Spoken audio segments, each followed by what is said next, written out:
그대들은 가족이라 하여 내 모든 것을 이야기해도 된다고 생각하시오.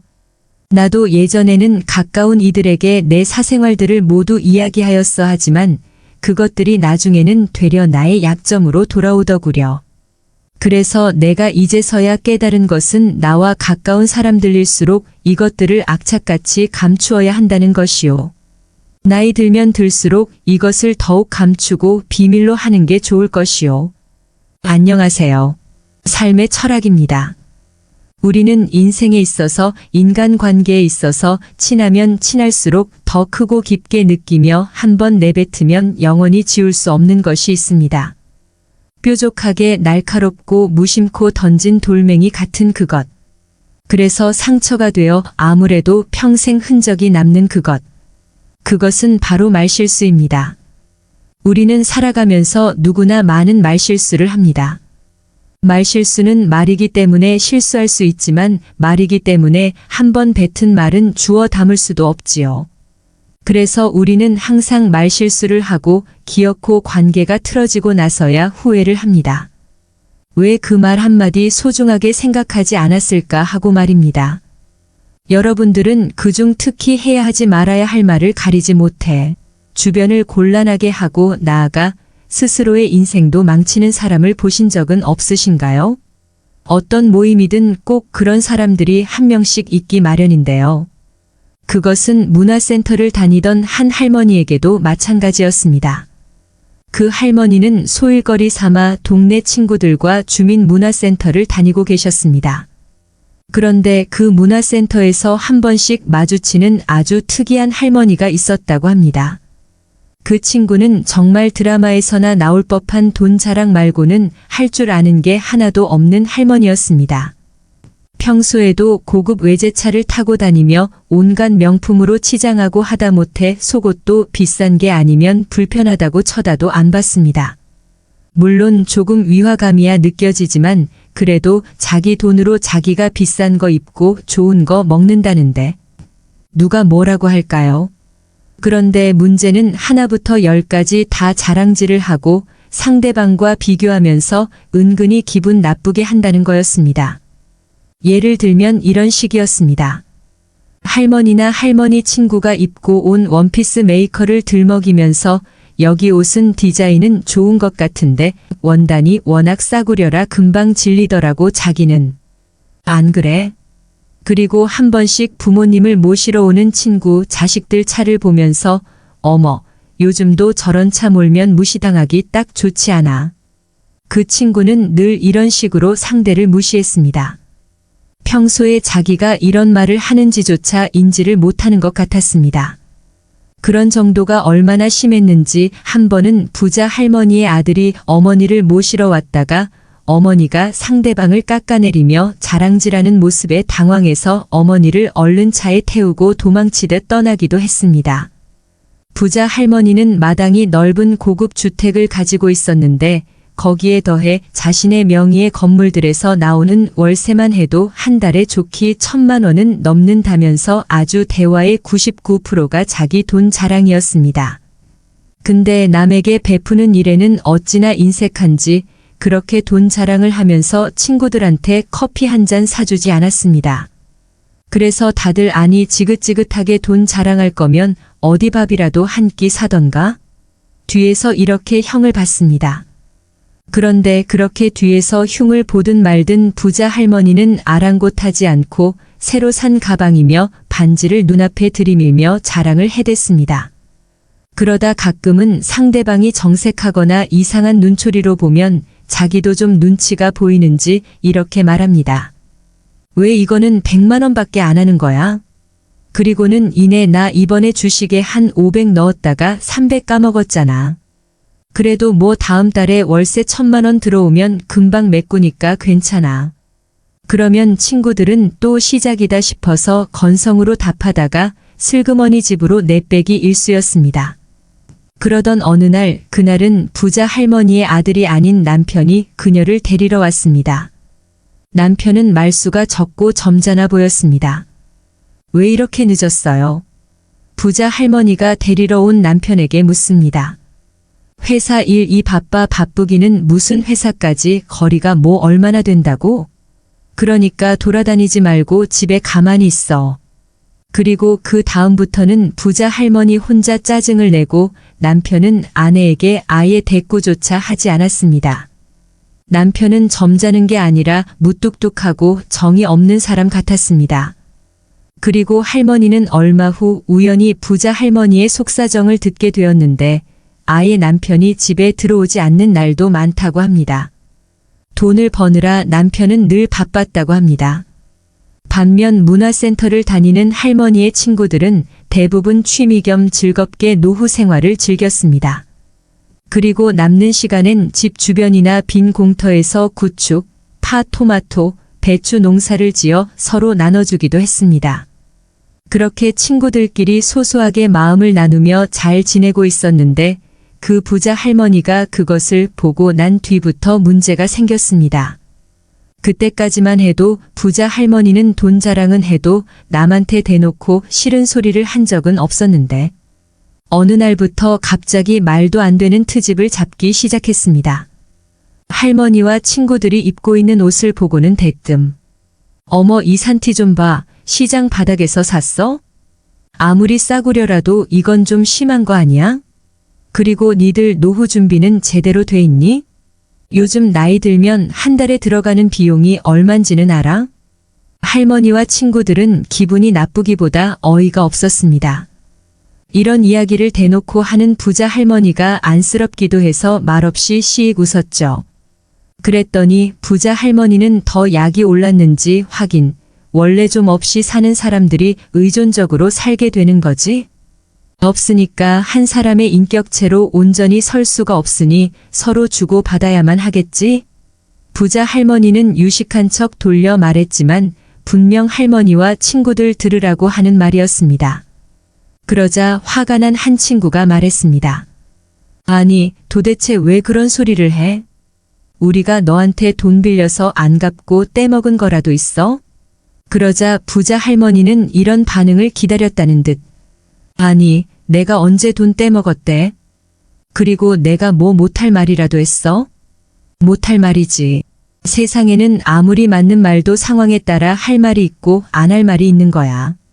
아니, 내가 언제 너네한테 말했어? 그냥 세상살이가 그렇다는 거지. 어디서 말장난이야? 누가 들어도 우리 들으라고 하는 소리잖아. 이게 어디 사람이 돈 없다고 눈치도 없는 줄 알아? 그렇게 한바탕 문화센터가 소란스러워졌고 부자 할머니는 여러 명의 할머니에게 둘러싸여 그동안 했던 말실수에 대한 대가를 톡톡히 치르게 되었습니다. 그리고는 그 할머니는 문화센터의 발길을 끊었습니다. 할머니도 친구들도 다 들썩이 시원하다며 기뻐했습니다. 그리고 몇 개월 후 할머니는 우연히 부자 할머니의 소식을 듣게 되었습니다. 부자 할머니는 그 후 친구들뿐만 아니라 자식하고도 인연이 끊겼다고 합니다. 이유인즉슨 할머니의 그 입이 문제였는데요. 지방대를 나왔지만 나름 성실하게 무역회사를 다니는 아들에게 자기 말을 듣고 좀 더 공부를 열심히 해서 명문대학을 갔으면 지금보다 훨씬 잘 됐을 거라며 상처를 주었고 문화센터를 끊으며 심심했던 그 입은 며느리를 향해서 돈 자랑의 명품 고급차 자랑을 했다고 합니다. 거기에 옷 한 벌 안 사주면서 며느리 옷이 싸구려라 핀잔을 주었고 다른 집 며느리와 비교까지 하면서 사이가 악화되었다고 합니다. 그래도 거기까진 그러려니 할 수 있었지만 그 할머니의 말실수는 거침이 없어 사돈에게까지 닿았습니다. 사돈은 자기 공장을 꾸리면서 큰 돈은 아니어도 넉넉히 잘 사시는 분이셨습니다. 하지만 욕심이 없어 평소에 검소하게 국산 자동차를 몰고 다녔습니다. 부자 할머니는 이번에도 어김없이 설마 이게 바깥 사돈차는 아니겠죠? 요즘 남자가 저런 차 몰면 무시당하기 딱 좋은데 안 그래요? 딱 보니 안 사더니 타고 다니는 차겠네요. 그렇게 그 할머니는 친인척에게 돈 한 푼 안 쓰면서 허구한 날 돈 자랑을 하고 사람을 무시하니 가족들과의 관계가 소연해졌습니다. 그렇게 점점 아들네하고 사이가 멀어져 급기야는 연이 끊어졌다고 합니다. 그리고 그뿐만이 아니었습니다. 그 할머니는 남편과도 이혼을 했다는 놀라운 소식도 들려왔습니다. 돈 자랑과 무시하는 말투 때문에 주변 사람들과의 관계는 멀어졌는데 부자 할머니는 어떻게 그것을 풀어나갈지 모르니 속상한 마음에 계속 막말을 하게 되면서 인간관계는 파탄에 이르렀습니다. 할머니는 부자 할머니의 뒷얘기를 듣고 돈이 넘쳐나는 그 친구 인생보다 조그만 땅에서 채소를 심고 길러서 친구들과 자식들에게 나누는 우리네 인생이 100배는 낫다 생각하셨습니다. 그래서 부자 할머니처럼 돈만 쫓으며 살다가 얼마가 남았을지도 모르는 귀한 인생을 낭비하고 싶지는 않다고 하십니다. 우리의 삶에서 말이란 참으로 편리하지만 한편으론 양날의 칼과도 같습니다. 말실수는 가족이나 친구에게 전해주려다 그만 손이 미끄러져 깨져버린 유리와도 같습니다. 깨진 유리는 잘게 파편이 되어 사방으로 흩어져서 이는 상대의 몸에 튀어 상대가 다치고 말지요. 그래서 사과를 해보았지만 이미 늦었고 정신을 차리고 보니 나의 몸에도 날카로운 유리 조각이 박혀있죠. 그래서 언젠가 여러분들은 이런 말실수를 줄이려고 말을 아예 안 해본 적은 없으신가요? 하지만 며칠 안가 그 결심이 무너진 적은 없으신가요? 또한 말은 마음이 인쇄된 출력본이라고도 해서 그래서 결국 마음을 잘 다스리면 말도 곱게 나오는 것이라. 마음을 깨끗하게 뽀드득 소리가 나게 닦아 두어야지라는 생각도 해보지만 우리의 마음은 거울이나 유리창처럼 보이거나 만질 수가 없어서 마음을 어떻게 닦아야 하는지 알 길이 없습니다. 그래서 어쩔 때는 홧김에 마음에 없는 소리를 하기도 합니다. 그래서 가까운 사람에게 잊지 못할 상처를 주기도 하죠. 제 지인인 언니는 어려서부터 3남매 중 자녀로 태어나 7살 때부터 부엌에서 엄마 아이를 도왔습니다. 엄마는 새벽부터 저녁까지 농과 밭일을 하셨습니다. 그리고 가을 추수하기가 무섭게 겨울에는 새벽부터 집에서 나와 산을 꼬박 2개를 넘고 부둣가 뗏목에 가서 하루 종일 조개와 굴을 까주고 저녁에 돈 1만 원을 받아왔습니다. 그렇게 3남매를 키웠습니다.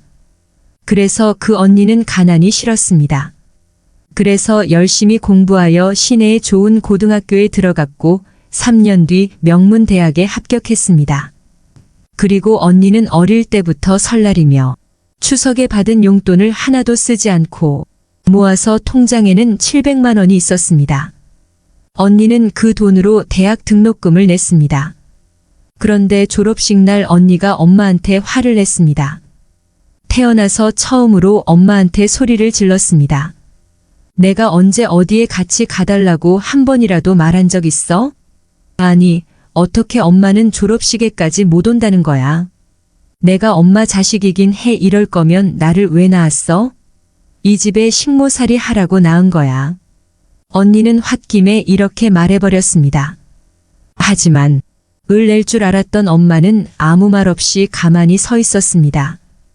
그리고 이내 눈물이 맺힌 엄마 눈에는 언니의 모습 많이 맺히고 언니는 미안하다고 사과하는 엄마를 보며 이내 후회했습니다. 그리고 평생을 홧김에 해버린 그 몇 마디 말실수를 후회했습니다.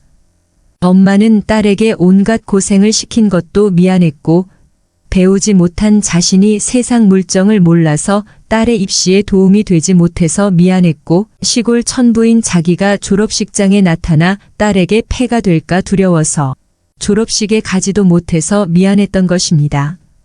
그렇게 언니는 홧김에 모진 말을 해버리고 나서야 그래 차라리 나를 원망해라. 차라리 나를 미워해라라고 말하는 엄마의 눈물을 보고 주저앉아 오열하고 말았습니다. 혹시 여러분들은 이런 일이 없으신가요? 아니면 하루를 보내고 나서 조용히 기가 길해서 혹은 자기 전에 누워서 오늘도 나는 하루 종일 무슨 얘기를 하고 다녔나? 하고 뒤돌아본 적은 없으신가요? 저는 한때 잠자리에 누워서 잠들기 전 저의 그날의 말과 행동을 돌아보고 참 후회할 때가 많았습니다. 내 멋대로. 내 성향 내켜 무심코 해버린 말과 무심코 지어버린 표정들, 내가 하루 종일 흘린 쓸데없는 말들이 풀려버린 신발끈처럼 너덜너덜 늘어져 있었기 때문이었습니다. 그래서 가끔 그 신발끈을 밟고 자빠지고 넘어졌죠. 그래서 잠자리에서 얼굴이 화끈 달아올라서 내일은 안 그래야지. 내일은 안 그래야지 다짐해보지만 안 그랬던 내일은 그리 많지 않았습니다. 우리가 삶을 사는 데 있어 이 말실수만큼이나 공든 탑을 무너뜨리는 것도 없지만 이 말실수만큼이나 저지르기 쉬운 실수가 또 없습니다. 그렇다고 우리가 말을 하지 않고 살 수는 없는 노릇입니다. 그리고 자기 피할 시대에 다양한 사람들이 다양한 방식으로 사는 이 시대에 저는 나의 자랑을 조금 하는 것이, 남의 이야기를 조금 하는 것이 큰 문제가 될 리는 없다고 생각합니다. 조금의 자랑으로 내 자존감을 높일 수 있고 조금의 수다로 이야기꽃을 피울 수 있다면 가뜩이나 힘들고 지치는 세상살이에 내 자랑과 남 이야기만큼 재미있는 게 또 있을까요? 하지만 정도를 벗어나고 요령이 없으면 이 재미가 큰 재앙으로 바뀌어 내 인생을 휘몰아쳐 대니 이것이 문제라는 것입니다. 그렇다면 우리가 살면서 이것만큼은 언급하지 말아야 할 말들은 어떤 것들이 있을까요? 첫 번째, 남의 허물과 비밀은 되도록 말하지 마세요. 우리는 살면서 남의 이야기를 많이 하고 삽니다. 그리고 남의 약점을 이야기하는 것이 좋은 일이 아니라는 건 누구나 다 알고 있죠. 하지만 우리가 살면서 어떻게 남의 이야기를 안 하고 살 수 있을까요?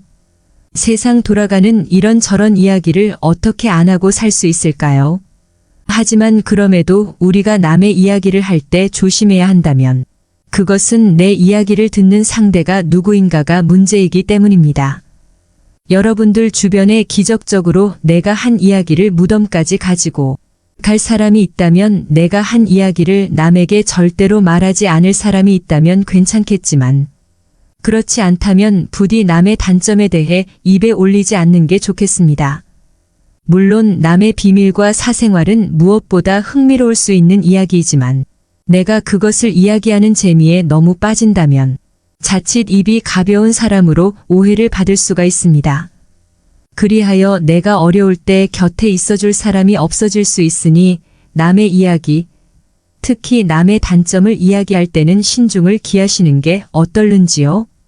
두 번째, 나의 사생활을 필요 이상 말하지 마세요. 우리는 누군가에게 마음속 깊이 이해받고 싶은 마음에, 누군가에게 진정으로 공감받고 싶은 마음에 있는 그대로의 내 생각과 내 치부를 쉽게 이야기하는 경우가 있습니다. 특히 연인과 부부 사이에서도 이런 일이 많이 일어납니다. 서로 사이가 좋았을 때는 서로의 사소한 일을 모두 이야기하곤 하지만 관계가 나쁠 때에는 오히려 그게 서로의 약점이 됩니다. 물론 솔직함과 투명함은 인간관계에 있어서 신뢰를 형성하기에 좋지만 혹시 여러분들께서는 솔직한 내 이야기가 오히려 나의 약점이 되어 돌아왔던 적은 없으신가요?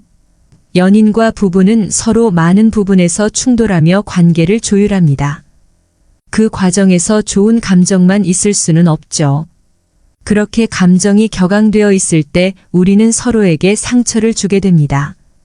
그리고 서로가 가장 아플 만한 곳을 골라서 모질게 찌릅니다.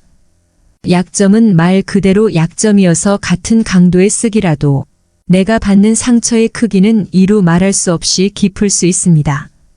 그리 되면 그 충돌은 단순한 관계의 이해를 위한 조율이 아니라 평생 잊혀지지 않는 상처가 되어 관계 회복이 불가능한 사이가 될 수 있습니다. 그러니 당장은 내 모든 걸 함께 하고픈 사람이 있어서 혹은 조금 답답해서 외로워서 내 모든 이야기를 털어놓기보다 내 삶의 소중한 부분 곱게 접어서 내 마음 한켠에 숨겨두는 것은 어떨까요? 불행이든 행복이든 그 경험들이 오늘의 여러분을 있게 했기에, 그래서 여러분이 살아오신 삶은 모두 소중하기에 우리가 스스로의 삶을 아끼고 존중하는 건 어떨까요? 세 번째, 돈 자랑을 하지 마세요. 요즘 젊은이들은 말합니다. 내 돈으로 내가 사서 자랑한다는데 무슨 참견이냐고?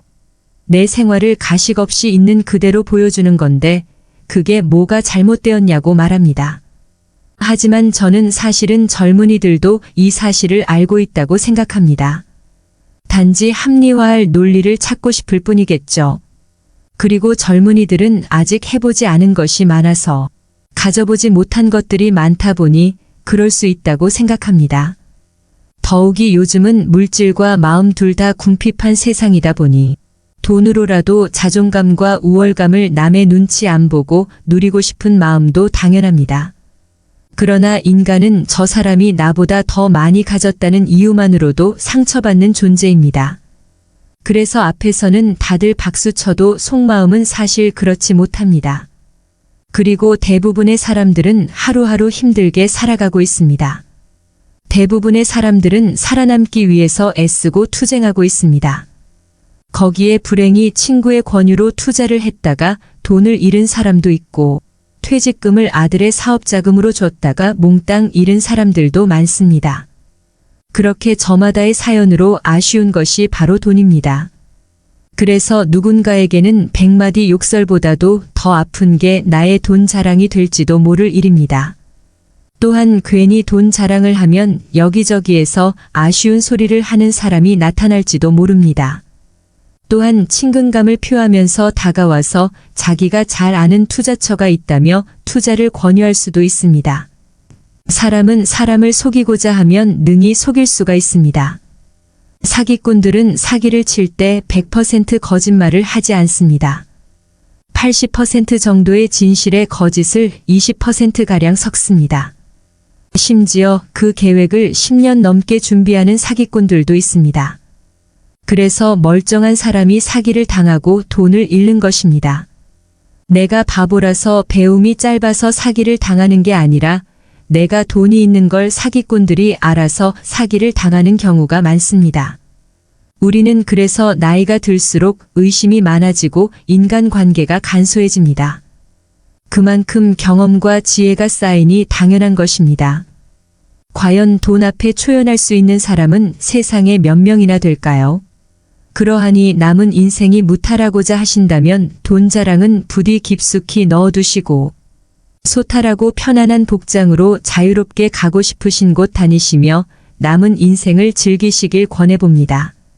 네 번째, 나의 목표를 남들에게 말하지 마세요. 사공이 많으면 배가 산으로 간다지요. 이 말의 의미를 다시 되새겨보자면 이래라 저래라 간섭하는 사람이 많으면 원하는 목표를 이루기 힘들다는 뜻입니다. 이러한 이유로 나의 목표를 입 밖으로 꺼내면 낱말하기 좋아하는 사람들의 먹잇감이 되기 쉽습니다. 그리하여 물어보지도 않았는데도 각종 조언들이 쏟아지곤 하죠. 물론 타인의 조언과 지지를 구하는 것이 때로는 도움이 될 수 있지만 사람들의 의견과 관점은 종종 서로 다르고 각자의 경험에 따라 상대적일 수 있습니다. 그래서 세상에서 가장 위험한 것은 해보지 않은 자의 조언일 수 있습니다. 저도 이런 조언으로 인해 크게 피해를 본 적이 있는데요. 때는 제 딸아이가 이제 막 취직을 하여 일을 할 때였습니다. 당시 딸아이는 자기가 원하는 직장에 들어갔지만 생각했던 것과 현실이 조금 달라 적응에 애를 먹고 있었습니다. 제가 보기엔 다 좋은데 몇 가지만 더 능숙하게 익히면 되는 문제라 어떻게든 지금 이 순간만 잘 넘겨보자며 응원을 해주고 있었죠. 그런데 어느 날은 딸아이에게 전화가 와서 갑자기 회사를 그만두고 새로 직장을 알아보겠다고 하였습니다. 자신의 인생 목표를 다시 세우겠다는 것이었습니다. 저는 하늘이 무너졌지만 애써 침착한 척 아이에게 자초지종을 물었습니다. 알고 보니 딸아이가 다니는 미용실의 디자이너가 딸과 이런저런 얘기를 하다가 이렇게 조언을 한 것이었습니다. 사람은 자기가 진정으로 좋아하는 일을 해야죠. 이 길이 아니다 싶으면 과감하게 그만두고 새로운 길을 개척하는 것도 용기 아닐까요? 저는 그 말을 듣고 너무 화가 났습니다. 물론 저 말이 틀린 말이 아니지만, 아니 오히려 훌륭한 말이지만 제 딸아이의 상황과 직종에 대한 이해가 없는 상태에서 너무 경솔하게, 그것도 자신 있게 조언을 해버린 것이 문제였습니다. 저는 몇 개월을 딸아이와 대화하며 흔들릴 때마다 잡아주고 흔들리면 다시 잡아주면서 가슴 졸였건만 그 몇 분도 안 되는 가벼운 조언으로 몇 개월을 공들인 자의 탑을 무너뜨린 그 친구가 몹시도 원망스러웠습니다. 당시 딸아이에게 필요했던 건 인내와 끈기이지 완벽하게 100% 만족할 수 있는 직업을 새로 찾는 게 아니었으니까요. 다행히 다시 마음을 고쳐먹은 딸아이가 직장을 그만두는 일은 없었지만 저는 상대를 온전히 이해하지 못하는 사람들의 근거 없는 판단과 평가가 얼마나 무서운 일인지를 알게 되었습니다. 또한 목표를 스스로 말하고 다니는 것은 뇌과학자들도 우리 몸의 생물학적으로도 좋지 않다고 합니다. 뇌과학자들에 따르면 우리가 입 밖으로 목표에 대해 이야기하면 이야기할수록 우리의 뇌는 그 목표를 이룬 것 같은 착각에 빠진다고 합니다. 그래서 절박함이 없어진다고 합니다. 그렇게 절박함이 없어지니 노력을 하지 않게 되지요. 그러하니 여러분들께서 어떤 목표를 이루고자 하신다면 우직하고 묵묵하게 목표를 향해 나아가시는 건 어떨까요? 자신 있게 스스로의 판단을 신뢰하시면서 말입니다. 5번째, 자신을 자랑하지 마세요. 꼬리는 흔히들 자랑을 하고 자랑하는 걸 들으며 삽니다. 남편이 승진하면 자랑 자식이 공부 잘해 유명 대학 갔으면 자랑 자식이 잘 나도 자랑 인물이 훤해도 키가 커도 자랑하며 나중에는 손주 자랑까지 하지요. 물론 그럼 대체 어쩌란 말인가? 살면서 아무런 말도 하지 말아야 하는가? 라고 하신다면 그 말도 맞는 말씀입니다. 다만 어쩌다가 한두 번 하는 자랑쯤이야 문제가 안 될 것입니다. 하지만 무슨 일이 있을 때마다 빼놓지 않고 만나는 사람마다 기다렸다는 듯이 상세히 일일이 자랑한다면 그 사랑을 매번 듣는 사람의 기분은 그리 좋지는 않겠죠? 저는 요즘 새벽에 일어나 책을 보는 날이 많습니다. 그럴 때마다 눈이 침침할 때가 많습니다. 어려서부터 안경 1번 안 쓸 정도로 시력이 좋았지만 언젠가부터 눈이 먼지가 들어간 것처럼 뻑뻑하기도 하고 자식들이 보내준 비타민 상자에 써있는 깨알 같은 글씨는 거의 보이지 않습니다. 그래서 어제는 안약이라도 처방받으러 안과에 갔습니다. 의사 선생님은 제 눈을 검사하시더니 제 눈에 노안이 찾아왔다고 합니다. 노안이라는 말이 너무 생경하여 당혹스러운 마음을 안고 처방전을 들고 단골 약국에 갔습니다. 그랬더니 저랑 동갑내기 약사님이 절더러 지금껏 잘 버텨주었다고 자기는 이미 몇 년 전부터 노안이 진행되고 있었다. 나이 들면 노안쯤은 별거 아니라고 저를 위로합니다. 그리고 노인이 되면 누구나 조금씩 시력이 떨어지는 약시 현상이 있기 때문에 노랑 빨강 같은 원색보다 보라색이 눈에 더 잘 띈다고, 그래서 수납장이나 모서리가 나온 가구에 보라색으로 표시를 해두면 부딪히는 사고를 예방할 수 있다는 정보도 알려줍니다. 저는 그 말에 서글픔을 느꼈습니다. 눈이 늙었다는 말에 괜히 몸까지 늙은 기분이 들었기 때문입니다. 하지만 이러한 생각으로 위안을 삼았습니다. 그래, 이 눈으로 매일 세상을 보고 읽으면서 몇십 년을 넘게 사용했으니 이제 성능이 좀 떨어질 때도 됐지. 그렇게 저는 새삼스레 나이 듦에 관하여 생각하는 계기가 돼요. 이렇게 1살, 2살 나이가 들면서 변하는 것들도 조금씩 늘어남을 떠올리게 되었습니다. 눈이 침침해지고 계단을 오를 때 무릎은 온갖 소리로 연주를 하며 몸무게도 늘고 숙면도 힘들지만 매사에 날카롭던 것들이 조금씩 유연해지고 상대에 대한 이해의 폭도 넓어진 것은 나이 듦의 혜택입니다. 또한 말을 잘못했거나 행동을 잘못했을 때 금방 사과할 줄 알게 된 것도 혜택입니다. 과거에는 그렇게 하지 못했습니다. 내가 잘못해도 억지로 나의 논리를 강요할 때가 많았습니다. 지금은 내 잘못을 인정할 줄도 알고 아랫사람에게 사과할 줄도 알게 되었습니다. 그러고 보면 그 약사님이 말씀해 주신 보라색이 우리 노인들과 참 닮았다는 생각을 했습니다.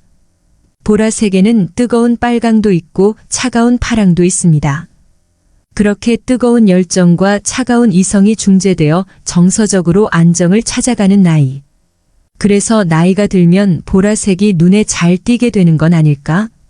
혼자 맥락 없는 상상을 해보기도 합니다. 또한 노년을 맞이하며 변하는 인간관계는 어떤가요? 숲속 나무들은 제각기 질서 없이 서 있습니다. 하지만 제각기 서 있어도 나무들은 숲입니다. 하지만 수많은 세상 사람들은 그렇게 부대끼며 살면서도 숲이 아닙니다. 메마른 시멘트 땅을 외롭게 지나치면서도 숲이 아닙니다. 하지만 우리는 나이가 들면서 알게 됩니다. 제각기 서 있어도 숲이 되는 방법 있는, 그대로 제각기 서서 다른 나무들과 숲이 되는 방법을 말입니다. 그 방법은 바로 말실수를 줄이고 말실수를 하더라도 사과할 줄 알고 다음에 같은 말실수를 반복하지 않는 것입니다. 혹시나 여러분들께서 그러면 뭘 하나, 이미 늙어서 말라비틀어진 나 같은 나무가 무슨 소용인가? 육신이 70이 넘으면 무엇인들 상할 것인가? 둥근 돌이 우연일 리 없고 지는 낙엽이 온전할 리 없다고 생각하실지도 모르겠습니다만 그래도 이것 하나만은 잊지 마세요. 늙은 나무가 피우는 꽃은 언제나 젊습니다. 고목이 만드는 그늘은 언제나 풋풋하고 피우는 꽃도 늘 싱싱합니다. 주름 많은 몸이라고 해서 왜 희망과 욕망이 없을까요? 태풍에 나무가 쓰러져도 살아있는 한 세이프를 피우는 것처럼 사람도 죽는 그 순간까지 희망과 욕망을 놓지 않습니다. 그 희망과 욕망이 긍정적일 때 일상의 동력이 되어 우리 삶은 발전합니다. 그러니 여러분들께서는 노인의 삶이라 하여 차라리 여기지 마시고 아름답고 당당하게 지내시라고 숲속 보라색 꽃밭을 그림으로 그려보았습니다. 그대들은 가족이라 하여 내 모든 것을 이야기해도 된다고 생각하시오. 나도 예전에는 가까운 이들에게 내 사생활들을 모두 이야기하였어 하지만 그것들이 나중에는 되려 나의 약점으로 돌아오더구려. 그래서 내가 이제서야 깨달은 것은 나와 가까운 사람들일수록 이것들을 악착같이 감추어야 한다는 것이오. 나이 들면 들수록 이것을 더욱 감추고 비밀로 하는 게 좋을 것이오. 안녕하세요. 삶의 철학입니다. 우리는 인생에 있어서 인간관계에 있어서 친하면 친할수록 더 크고 깊게 느끼며 한번 내뱉으면 영원히 지울 수 없는 것이 있습니다. 뾰족하게 날카롭고 무심코 던진 돌멩이 같은 그것. 그래서 상처가 되어 아무래도 평생 흔적이 남는 그것. 그것은 바로 말실수입니다. 우리는 살아가면서 누구나 많은 말실수를 합니다. 말실수는 말이기 때문에 실수할 수 있지만 말이기 때문에 한 번 뱉은 말은 주워 담을 수도 없지요. 그래서 우리는 항상 말실수를 하고 기어코 관계가 틀어지고 나서야 후회를 합니다. 왜 그 말 한마디 소중하게 생각하지 않았을까 하고 말입니다. 여러분들은 그중 특히 해야 하지 말아야 할 말을 가리지 못해 주변을 곤란하게 하고 나아가 스스로의 인생도 망치는 사람을 보신 적은 없으신가요? 어떤 모임이든 꼭 그런 사람들이 한 명씩 있기 마련인데요. 그것은 문화센터를 다니던 한 할머니에게도 마찬가지였습니다. 그 할머니는 소일거리 삼아 동네 친구들과 주민문화센터를 다니고 계셨습니다. 그런데 그 문화센터에서 한 번씩 마주치는 아주 특이한 할머니가 있었다고 합니다. 그 친구는 정말 드라마에서나 나올 법한 돈 자랑 말고는 할 줄 아는 게 하나도 없는 할머니였습니다. 평소에도 고급 외제차를 타고 다니며 온갖 명품으로 치장하고 하다못해 속옷도 비싼 게 아니면 불편하다고 쳐다도 안 봤습니다. 물론 조금 위화감이야 느껴지지만 그래도 자기 돈으로 자기가 비싼 거 입고 좋은 거 먹는다는데 누가 뭐라고 할까요? 그런데 문제는 하나부터 열까지 다 자랑질을 하고 상대방과 비교하면서 은근히 기분 나쁘게 한다는 거였습니다. 예를 들면 이런 식이었습니다. 할머니나 할머니 친구가 입고 온 원피스 메이커를 들먹이면서 여기 옷은 디자인은 좋은 것 같은데 원단이 워낙 싸구려라 금방 질리더라고 자기는. 안 그래? 그리고 한 번씩 부모님을 모시러 오는 친구 자식들 차를 보면서 어머, 요즘도 저런 차 몰면 무시당하기 딱 좋지 않아. 그 친구는 늘 이런 식으로 상대를 무시했습니다. 평소에 자기가 이런 말을 하는지조차 인지를 못하는 것 같았습니다. 그런 정도가 얼마나 심했는지 한 번은 부자 할머니의 아들이 어머니를 모시러 왔다가 어머니가 상대방을 깎아내리며 자랑질하는 모습에 당황해서 어머니를 얼른 차에 태우고 도망치듯 떠나기도 했습니다.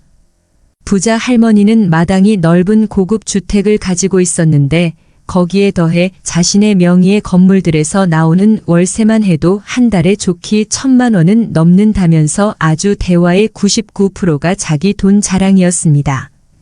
근데 남에게 베푸는 일에는 어찌나 인색한지 그렇게 돈 자랑을 하면서 친구들한테 커피 한 잔 사주지 않았습니다. 그래서 다들 아니 지긋지긋하게 돈 자랑할 거면 어디 밥이라도 한 끼 사던가? 뒤에서 이렇게 형을 받습니다. 그런데 그렇게 뒤에서 흉을 보든 말든 부자 할머니는 아랑곳하지 않고 새로 산 가방이며 반지를 눈앞에 들이밀며 자랑을 해댔습니다. 그러다 가끔은 상대방이 정색하거나 이상한 눈초리로 보면 자기도 좀 눈치가 보이는지 이렇게 말합니다. 왜 이거는 100만 원밖에 안 하는 거야?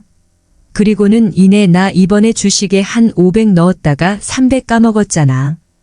그래도 뭐 다음 달에 월세 1,000만 원 들어오면 금방 메꾸니까 괜찮아. 그러면 친구들은 또 시작이다 싶어서 건성으로 답하다가 슬그머니 집으로 내빼기 일쑤였습니다. 그러던 어느 날 그날은 부자 할머니의 아들이 아닌 남편이 그녀를 데리러 왔습니다. 남편은 말수가 적고 점잖아 보였습니다. 왜 이렇게 늦었어요? 부자 할머니가 데리러 온 남편에게 묻습니다. 회사 일이 바쁘기는 무슨 회사까지 거리가 뭐 얼마나 된다고? 그러니까 돌아다니지 말고 집에 가만히 있어. 그리고 그 다음부터는 부자 할머니 혼자 짜증을 내고 남편은 아내에게 아예 대꾸조차 하지 않았습니다. 남편은 점잖은 게 아니라 무뚝뚝하고 정이 없는 사람 같았습니다. 그리고 할머니는 얼마 후 우연히 부자 할머니의 속사정을 듣게 되었는데 아예 남편이 집에 들어오지 않는 날도 많다고 합니다. 돈을 버느라 남편은 늘 바빴다고 합니다. 반면 문화센터를 다니는 할머니의 친구들은 대부분 취미 겸 즐겁게 노후 생활을 즐겼습니다. 그리고 남는 시간엔 집 주변이나 빈 공터에서 구축, 파, 토마토, 배추 농사를 지어 서로 나눠주기도 했습니다. 그렇게 친구들끼리 소소하게 마음을 나누며 잘 지내고 있었는데 그 부자 할머니가 그것을 보고 난 뒤부터 문제가 생겼습니다. 그때까지만 해도 부자 할머니는 돈 자랑은 해도 남한테 대놓고 싫은 소리를 한 적은 없었는데 어느 날부터 갑자기 말도 안 되는 트집을 잡기 시작했습니다. 할머니와 친구들이 입고 있는 옷을 보고는 대뜸 어머 이 산티 좀 봐. 시장 바닥에서 샀어? 아무리 싸구려라도 이건 좀 심한 거 아니야? 그리고 니들 노후 준비는 제대로 돼 있니? 요즘 나이 들면 한 달에 들어가는 비용이 얼만지는 알아? 할머니와 친구들은 기분이 나쁘기보다 어이가 없었습니다. 이런 이야기를 대놓고 하는 부자 할머니가 안쓰럽기도 해서 말없이 씩 웃었죠. 그랬더니 부자 할머니는 더 약이 올랐는지 확인, 원래 좀 없이 사는 사람들이 의존적으로 살게 되는 거지? 없으니까 한 사람의 인격체로 온전히 설 수가 없으니 서로 주고 받아야만 하겠지? 부자 할머니는 유식한 척 돌려 말했지만 분명 할머니와 친구들 들으라고 하는 말이었습니다. 그러자 화가 난 한 친구가 말했습니다. 아니, 도대체 왜 그런 소리를 해? 우리가 너한테 돈 빌려서 안 갚고 떼먹은 거라도 있어? 그러자 부자 할머니는 이런 반응을 기다렸다는 듯. 아니, 내가 언제 돈 떼먹었대? 그리고 내가 뭐 못할 말이라도 했어? 못할 말이지. 세상에는 아무리 맞는 말도 상황에 따라 할 말이 있고 안 할 말이 있는 거야. 아니 내가 언제 너네한테 말했어? 그냥 세상살이가 그렇다는 거지. 어디서 말장난이야? 누가 들어도 우리 들으라고 하는 소리잖아. 이게 어디 사람이 돈 없다고 눈치도 없는 줄 알아? 그렇게 한바탕 문화센터가 소란스러워졌고 부자 할머니는 여러 명의 할머니에게 둘러싸여 그동안 했던 말실수에 대한 대가를 톡톡히 치르게 되었습니다. 그리고는 그 할머니는 문화센터의 발길을 끊었습니다. 할머니도 친구들도 다 들썩이 시원하다며 기뻐했습니다. 그리고 몇 개월 후 할머니는 우연히 부자 할머니의 소식을 듣게 되었습니다. 부자 할머니는 그 후 친구들뿐만 아니라 자식하고도 인연이 끊겼다고 합니다. 이유인즉슨 할머니의 그 입이 문제였는데요. 지방대를 나왔지만 나름 성실하게 무역회사를 다니는 아들에게 자기 말을 듣고 좀 더 공부를 열심히 해서 명문대학을 갔으면 지금보다 훨씬 잘 됐을 거라며 상처를 주었고, 문화센터를 끊으며 심심했던 그 입은 며느리를 향해서 돈 자랑의 명품 고급차 자랑을 했다고 합니다. 거기에 옷 한 벌 안 사주면서 며느리 옷이 싸구려라 핀잔을 주었고, 다른 집 며느리와 비교까지 하면서 사이가 악화되었다고 합니다. 그래도 거기까진 그러려니 할 수 있었지만 그 할머니의 말실수는 거침이 없어 사돈에게까지 닿았습니다. 사돈은 자기 공장을 꾸리면서 큰 돈은 아니어도 넉넉히 잘 사시는 분이셨습니다. 하지만 욕심이 없어 평소에 검소하게 국산 자동차를 몰고 다녔습니다. 부자 할머니는 이번에도 어김없이 설마 이게 바깥 사돈차는 아니겠죠? 요즘 남자가 저런 차 몰면 무시당하기 딱 좋은데 안 그래요? 딱 보니 안 사더니 타고 다니는 차겠네요. 그렇게 그 할머니는 친인척에게 돈 한 푼 안 쓰면서 허구한 날 돈 자랑을 하고 사람을 무시하니 가족들과의 관계가 소연해졌습니다. 그렇게 점점 아들네하고 사이가 멀어져 급기야는 연이 끊어졌다고 합니다. 그리고 그뿐만이 아니었습니다. 그 할머니는 남편과도 이혼을 했다는 놀라운 소식도 들려왔습니다. 돈 자랑과 무시하는 말투 때문에 주변 사람들과의 관계는 멀어졌는데 부자 할머니는 어떻게 그것을 풀어나갈지 모르니 속상한 마음에 계속 막말을 하게 되면서 인간관계는 파탄에 이르렀습니다. 할머니는 부자 할머니의 뒷얘기를 듣고 돈이 넘쳐나는 그 친구 인생보다 조그만 땅에서 채소를 심고 길러서 친구들과 자식들에게 나누는 우리네 인생이 100배는 낫다 생각하셨습니다. 그래서 부자 할머니처럼 돈만 쫓으며 살다가 얼마가 남았을지도 모르는 귀한 인생을 낭비하고 싶지는 않다고 하십니다. 우리의 삶에서 말이란 참으로 편리하지만 한편으론 양날의 칼과도 같습니다. 말실수는 가족이나 친구에게 전해주려다 그만 손이 미끄러져 깨져버린 유리와도 같습니다. 깨진 유리는 잘게 파편이 되어 사방으로 흩어져서 이는 상대의 몸에 튀어 상대가 다치고 말지요. 그래서 사과를 해보았지만 이미 늦었고 정신을 차리고 보니 나의 몸에도 날카로운 유리 조각이 박혀 있죠. 그래서 언젠가 여러분들은 이런 말실수를 줄이려고 말을 아예 안 해본 적은 없으신가요? 하지만 며칠 안가 그 결심이 무너진 적은 없으신가요? 또한 말은 마음이 인쇄된 출력본이라고도 해서 그래서 결국 마음을 잘 다스리면 말도 곱게 나오는 것이라. 마음을 깨끗하게 뽀드득 소리가 나게 닦아 두어야지라는 생각도 해보지만 우리의 마음은 거울이나 유리창처럼 보이거나 만질 수가 없어서 마음을 어떻게 닦아야 하는지 알 길이 없습니다. 그래서 어쩔 때는 홧김에 마음에 없는 소리를 하기도 합니다. 그래서 가까운 사람에게 잊지 못할 상처를 주기도 하죠. 제 지인인 언니는 어려서부터 3남매 중 자녀로 태어나 7살 때부터 부엌에서 엄마 아이를 도왔습니다. 엄마는 새벽부터 저녁까지 놈과 밭일을 하셨습니다. 그리고 가을 추수하기가 무섭게 겨울에는 새벽부터 집에서 나와 산을 꼬박 2개를 넘고 부둣가 뗏목에 가서 하루 종일 조개와 굴을 까주고 저녁에 돈 1만 원을 받아왔습니다. 그렇게 3남매를 키웠습니다. 그래서 그 언니는 가난이 싫었습니다. 그래서 열심히 공부하여 시내의 좋은 고등학교에 들어갔고 3년 뒤 명문대학에 합격했습니다. 그리고 언니는 어릴 때부터 설날이며 추석에 받은 용돈을 하나도 쓰지 않고 모아서 통장에는 700만 원이 있었습니다. 언니는 그 돈으로 대학 등록금을 냈습니다. 그런데 졸업식 날 언니가 엄마한테 화를 냈습니다. 태어나서 처음으로 엄마한테 소리를 질렀습니다. 내가 언제 어디에 같이 가달라고 한 번이라도 말한 적 있어? 아니, 어떻게 엄마는 졸업식에까지 못 온다는 거야? 내가 엄마 자식이긴 해. 이럴 거면 나를 왜 낳았어? 이 집에 식모살이 하라고 낳은 거야. 언니는 홧김에 이렇게 말해버렸습니다. 하지만 을 낼 줄 알았던 엄마는 아무 말 없이 가만히 서 있었습니다. 그리고 이내 눈물이 맺힌 엄마 눈에는 언니의 모습만이 맺히고 언니는 미안하다고 사과하는 엄마를 보며 이내 후회했습니다.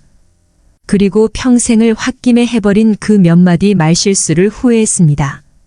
엄마는 딸에게 온갖 고생을 시킨 것도 미안했고 배우지 못한 자신이 세상 물정을 몰라서 딸의 입시에 도움이 되지 못해서 미안했고 시골 천부인 자기가 졸업식장에 나타나 딸에게 폐가 될까 두려워서 졸업식에 가지도 못해서 미안했던 것입니다.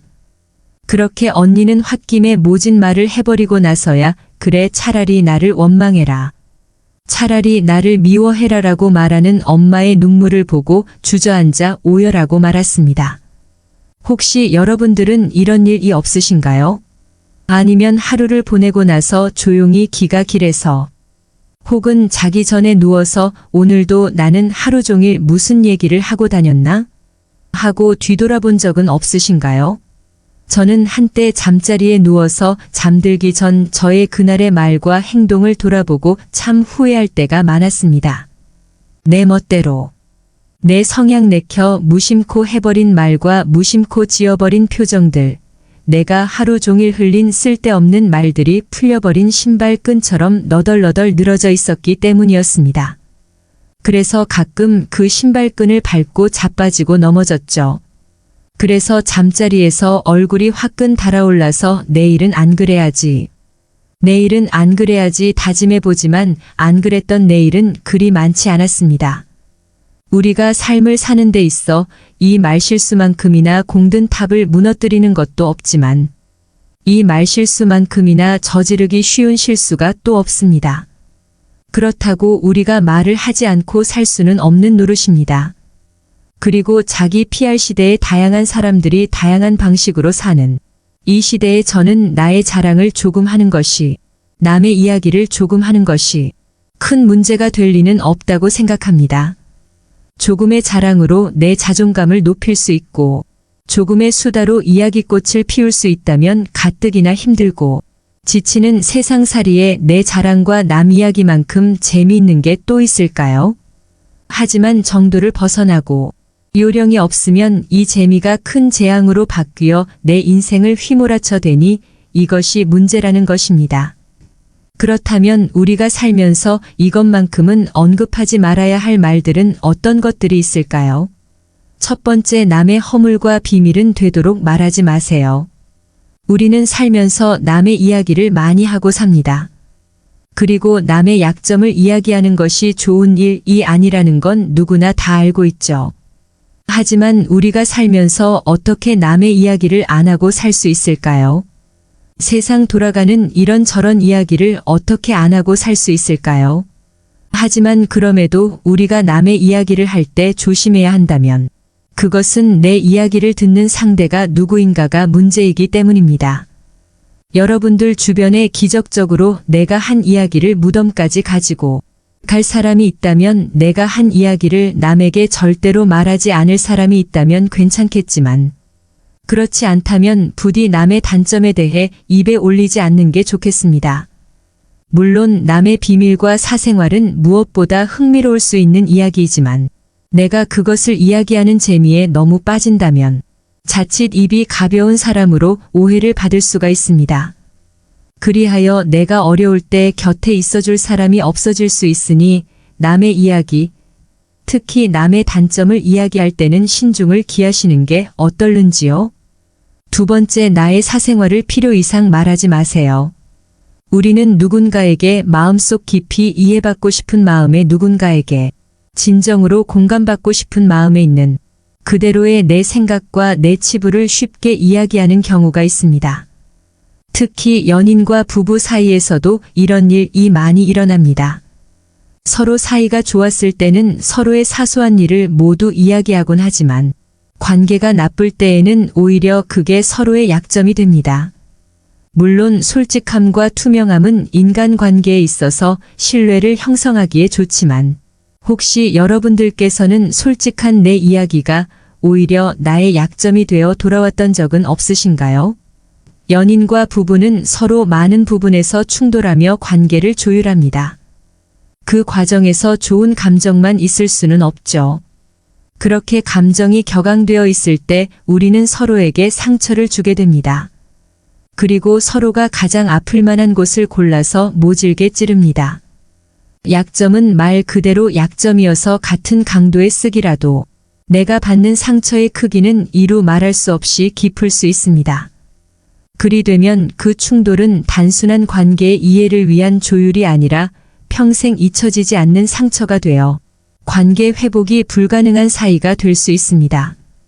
그러니 당장은 내 모든 걸 함께 하고픈 사람이 있어서 혹은 조금 답답해서 외로워서 내 모든 이야기를 털어놓기보다 내 삶의 소중한 부분 곱게 접어서 내 마음 한켠에 숨겨두는 것은 어떨까요?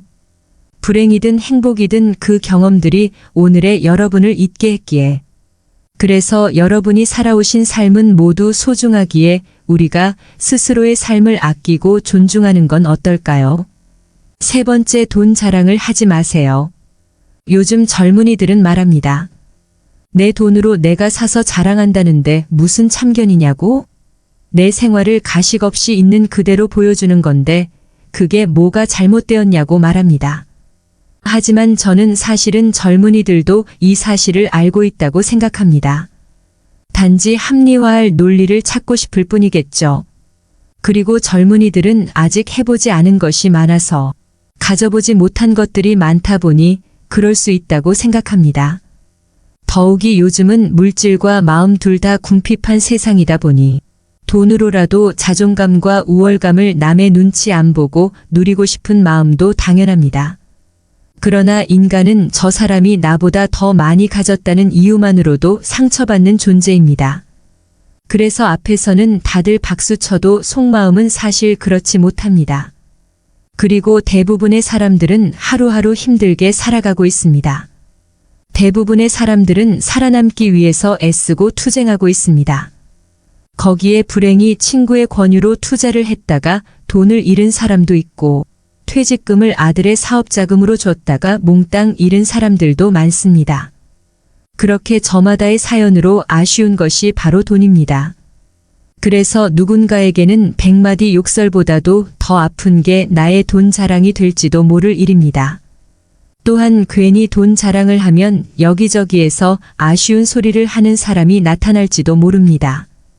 또한 친근감을 표하면서 다가와서 자기가 잘 아는 투자처가 있다며 투자를 권유할 수도 있습니다. 사람은 사람을 속이고자 하면 능히 속일 수가 있습니다. 사기꾼들은 사기를 칠 때 100% 거짓말을 하지 않습니다. 80% 정도의 진실의 거짓을 20%가량 섞습니다.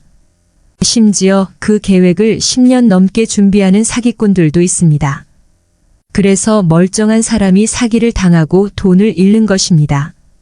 내가 바보라서 배움이 짧아서 사기를 당하는 게 아니라 내가 돈이 있는 걸 사기꾼들이 알아서 사기를 당하는 경우가 많습니다. 우리는 그래서 나이가 들수록 의심이 많아지고 인간관계가 간소해집니다. 그만큼 경험과 지혜가 쌓이니 당연한 것입니다. 과연 돈 앞에 초연할 수 있는 사람은 세상에 몇 명이나 될까요? 그러하니 남은 인생이 무탈하고자 하신다면 돈 자랑은 부디 깊숙이 넣어두시고 소탈하고 편안한 복장으로 자유롭게 가고 싶으신 곳 다니시며 남은 인생을 즐기시길 권해봅니다. 네 번째, 나의 목표를 남들에게 말하지 마세요. 사공이 많으면 배가 산으로 간다지요. 이 말의 의미를 다시 되새겨보자면 이래라 저래라 간섭하는 사람이 많으면 원하는 목표를 이루기 힘들다는 뜻입니다. 이러한 이유로 나의 목표를 입 밖으로 꺼내면 낱말하기 좋아하는 사람들의 먹잇감이 되기 쉽습니다. 그리하여 물어보지도 않았는데도 각종 조언들이 쏟아지곤 하죠. 물론 타인의 조언과 지지를 구하는 것이 때로는 도움이 될 수 있지만 사람들의 의견과 관점은 종종 서로 다르고 각자의 경험에 따라 상대적일 수 있습니다. 그래서 세상에서 가장 위험한 것은 해보지 않은 자의 조언일 수 있습니다. 저도 이런 조언으로 인해 크게 피해를 본 적이 있는데요. 때는 제 딸아이가 이제 막 취직을 하여 일을 할 때였습니다. 당시 딸아이는 자기가 원하는 직장에 들어갔지만 생각했던 것과 현실이 조금 달라 적응에 애를 먹고 있었습니다. 제가 보기엔 다 좋은데 몇 가지만 더 능숙하게 익히면 되는 문제라 어떻게든 지금 이 순간만 잘 넘겨보자며 응원을 해주고 있었죠. 그런데 어느 날은 딸아이에게 전화가 와서 갑자기 회사를 그만두고 새로 직장을 알아보겠다고 하였습니다. 자신의 인생 목표를 다시 세우겠다는 것이었습니다. 저는 하늘이 무너졌지만 애써 침착한 척 아이에게 자초지종을 물었습니다. 알고 보니 딸아이가 다니는 미용실의 디자이너가 딸과 이런저런 얘기를 하다가 이렇게 조언을 한 것이었습니다. 사람은 자기가 진정으로 좋아하는 일을 해야죠. 이 길이 아니다 싶으면 과감하게 그만두고 새로운 길을 개척하는 것도 용기 아닐까요? 저는 그 말을 듣고 너무 화가 났습니다. 물론 저 말이 틀린 말이 아니지만, 아니 오히려 훌륭한 말이지만 제 딸아이의 상황과 직종에 대한 이해가 없는 상태에서 너무 경솔하게, 그것도 자신 있게 조언을 해버린 것이 문제였습니다. 저는 몇 개월을 딸아이와 대화하며 흔들릴 때마다 잡아주고 흔들리면 다시 잡아주면서 가슴 졸였건만 그 몇 분도 안 되는 가벼운 조언으로 몇 개월을 공들인 자의 탑을 무너뜨린 그 친구가 몹시도 원망스러웠습니다. 당시 딸아이에게 필요했던 건 인내와 끈기이지 완벽하게 100% 만족할 수 있는 직업을 새로 찾는 게 아니었으니까요. 다행히 다시 마음을 고쳐먹은 딸아이가 직장을 그만두는 일은 없었지만 저는 상대를 온전히 이해하지 못하는 사람들의 근거 없는 판단과 평가가 얼마나 무서운 일인지를 알게 되었습니다. 또한 목표를 스스로 말하고 다니는 것은 뇌과학자들도 우리 몸의 생물학적으로도 좋지 않다고 합니다. 뇌과학자들에 따르면 우리가 입 밖으로 목표에 대해 이야기할수록 우리의 뇌는 그 목표를 이룬 것 같은 착각에 빠진다고 합니다. 그래서 절박함이 없어진다고 합니다. 그렇게 절박함이 없어지니 노력을 하지 않게 되지요. 그러하니 여러분들께서 어떤 목표를 이루고자 하신다면 우직하고 묵묵하게 목표를 향해 나아가시는 건 어떨까요? 자신 있게 스스로의 판단을 신뢰하시면서 말입니다. 5번째, 자신을 자랑하지 마세요. 꼬리는 흔히들 자랑을 하고 자랑하는 걸 들으며 삽니다. 남편이 승진하면 자랑, 자식이 공부 잘해 유명 대학 갔으면 자랑, 자식이 잘 나도 자랑, 인물이 훤해도 키가 커도 자랑하며 나중에는 손주 자랑까지 하지요. 물론 그럼 대체 어쩌란 말인가? 살면서 아무런 말도 하지 말아야 하는가? 라고 하신다면 그 말도 맞는 말씀입니다. 다만 어쩌다가 한두 번 하는 자랑쯤이야 문제가 안 될 것입니다. 하지만 무슨 일이 있을 때마다 빼놓지 않고 만나는 사람마다 기다렸다는 듯이 상세히 일일이 자랑한다면 그 사랑을 매번 듣는 사람의 기분은 그리 좋지는 않겠죠? 저는 요즘 새벽에 일어나 책을 보는 날이 많습니다. 그럴 때마다 눈이 침침할 때가 많습니다. 어려서부터 안경 1번 안 쓸 정도로 시력이 좋았지만 언젠가부터 눈이 먼지가 들어간 것처럼 뻑뻑하기도 하고 자식들이 보내준 비타민 상자에 써있는 깨알 같은 글씨는 거의 보이지 않습니다. 그래서 어제는 안약이라도 처방받으러 안과에 갔습니다. 의사 선생님은 제 눈을 검사하시더니 제 눈에 노안이 찾아왔다고 합니다. 노안이라는 말이 너무 생경하여 당혹스러운 마음을 안고 처방전을 들고 단골 약국에 갔습니다. 그랬더니 저랑 동갑내기 약사님이 절더러 지금껏 잘 버텨주었다고, 자기는 이미 몇 년 전부터 노안이 진행되고 있었다. 나이 들면 노안쯤은 별거 아니라고 저를 위로합니다. 그리고 노인이 되면 누구나 조금씩 시력이 떨어지는 약시 현상이 있기 때문에 노랑 빨강 같은 원색보다 보라색이 눈에 더 잘 띈다고, 그래서 수납장이나 모서리가 나온 가구에 보라색으로 표시를 해두면 부딪히는 사고를 예방할 수 있다는 정보도 알려줍니다. 저는 그 말에 서글픔을 느꼈습니다. 눈이 늙었다는 말에 괜히 몸까지 늙은 기분이 들었기 때문입니다. 하지만 이러한 생각으로 위안을 삼았습니다. 그래, 이 눈으로 매일 세상을 보고 읽으면서 몇십 년을 넘게 사용했으니 이제 성능이 좀 떨어질 때도 됐지. 그렇게 저는 새삼스레 나이 듦에 관하여 생각하는 계기가 돼요. 이렇게 1살, 2살 나이가 들면서 변하는 것들도 조금씩 늘어남을 떠올리게 되었습니다. 눈이 침침해지고 계단을 오를 때 무릎은 온갖 소리로 연주를 하며 몸무게도 늘고 숙면도 힘들지만 매사에 날카롭던 것들이 조금씩 유연해지고 상대에 대한 이해의 폭도 넓어진 것은 나이 듦의 혜택입니다. 또한 말을 잘못했거나 행동을 잘못했을 때 금방 사과할 줄 알게 된 것도 혜택입니다. 과거에는 그렇게 하지 못했습니다. 내가 잘못해도 억지로 나의 논리를 강요할 때가 많았습니다. 지금은 내 잘못을 인정할 줄도 알고 아랫사람에게 사과할 줄도 알게 되었습니다. 그러고 보면 그 약사님이 말씀해 주신 보라색이 우리 노인들과 참 닮았다는 생각을 했습니다. 보라색에는 뜨거운 빨강도 있고 차가운 파랑도 있습니다. 그렇게 뜨거운 열정과 차가운 이성이 중재되어 정서적으로 안정을 찾아가는 나이. 그래서 나이가 들면 보라색이 눈에 잘 띄게 되는 건 아닐까?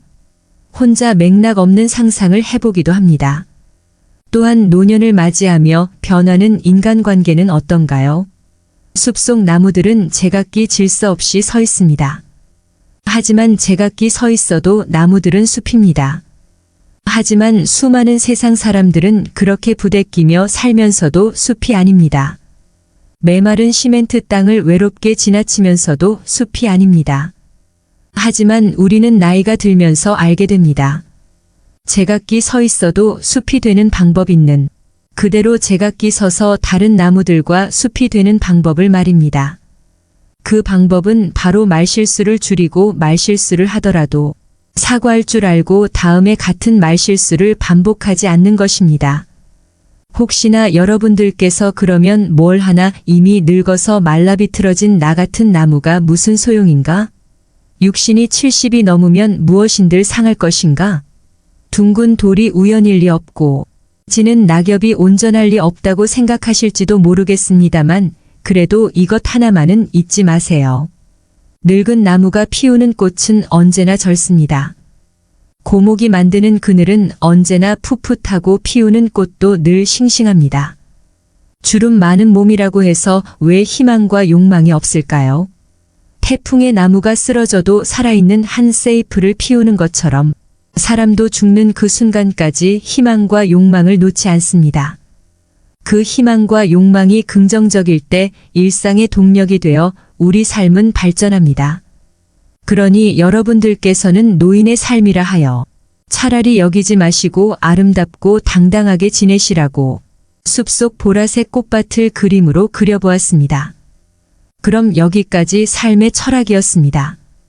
시청해 주셔서 감사드립니다. 여러분들의 마음 평안하고 행복한 삶을 늘 응원합니다.